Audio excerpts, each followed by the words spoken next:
Start. यह अच्छा हुआ कि अंततः सरकार की ओर से यह स्पष्ट किया गया कि ई-20 ईंधन अर्थात एथनॉल मिश्रित पेट्रोल से गाड़ियों का माइलेज भले ही कुछ कम होता हो, लेकिन यह ऊर्जा सुरक्षा और स्वच्छ पर्यावरण के लिए उपयोगी होने के साथ ही किसानों के लिए भी लाभकारी है। विराम इसके अतिरिक्त यह विदेशी मुद्रा की बचत में भी सहायक है। विराम और भी अच्छा होता कि यह स्पष्टीकरण पहले ही आ जाता, क्योंकि एक अरसे से इस तरह की अपुष्ट खबरें डिजिटल मीडिया में तैर रही थी कि 20% एथनॉल वाले पेट्रोल से माइलेज में अच्छी खासी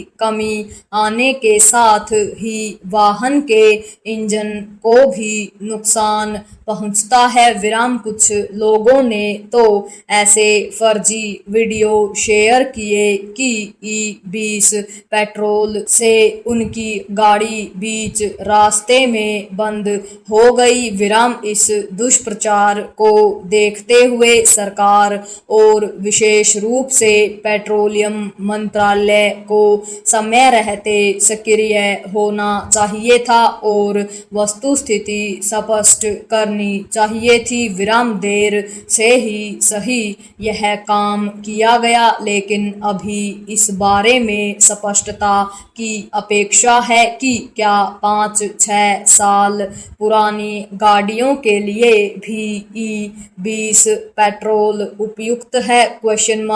उचित यह होगा कि इस तरह का कोई स्पष्टीकरण देने के लिए पेट्रोलियम मंत्रालय के साथ ही ऑटो कंपनियां भी आगे आएं। विराम यह ठीक है कि कुछ कार कंपनियों के अधिकारियों ने लोगों को आश्वस्त किया है, लेकिन बेहतर होता कि इस मामले में ऑटो कंपनियों के संगठन society of Indian automobile manufacturers की ओर से भी अपनी बात कही जाती। विराम वैसे भी इस संगठन का मुख्य कार्य सरकार के साथ मिलकर ऑटो सेक्टर की नीतियों, सुरक्षा मानकों और उत्सर्जन संबंधी नियमों को तय करना है। विराम पैरा ई-20 मामले से सरकार को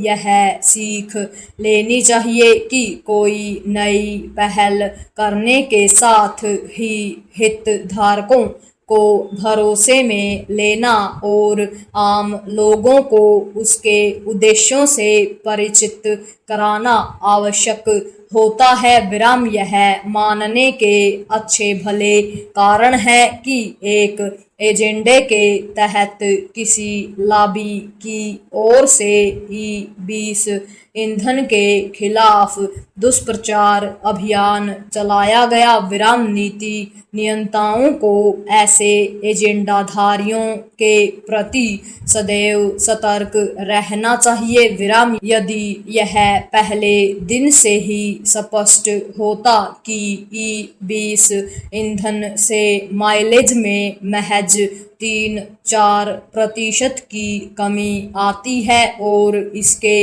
इस्तेमाल से इंजन पर कोई विपरीत प्रभाव नहीं पड़ता, तो शायद एथनॉल मिश्रित पेट्रोल के खिलाफ दुष्प्रचार करने वालों को सक्रिय होने का अवसर ही नहीं मिलता। विराम आखिर इसके पहले ई-10 पेट्रोल का उपयोग हो ही रहा था और उसे लेकर कोई शिकायत भी नहीं थी। विराम इस तथ्य की भी अनदेखी न की जाए कि विश्व के कई देशों में पेट्रोल में 20% एथनॉल मिलाया जाता है। विराम ब्राजील तो बायोफ्यूल के मामले में वैश्विक लीडर है। विराम यहाँ सामान्य पेट्रोल में 27 से 30% तक एथनॉल मिलाया जाता है। पूर्ण विराम।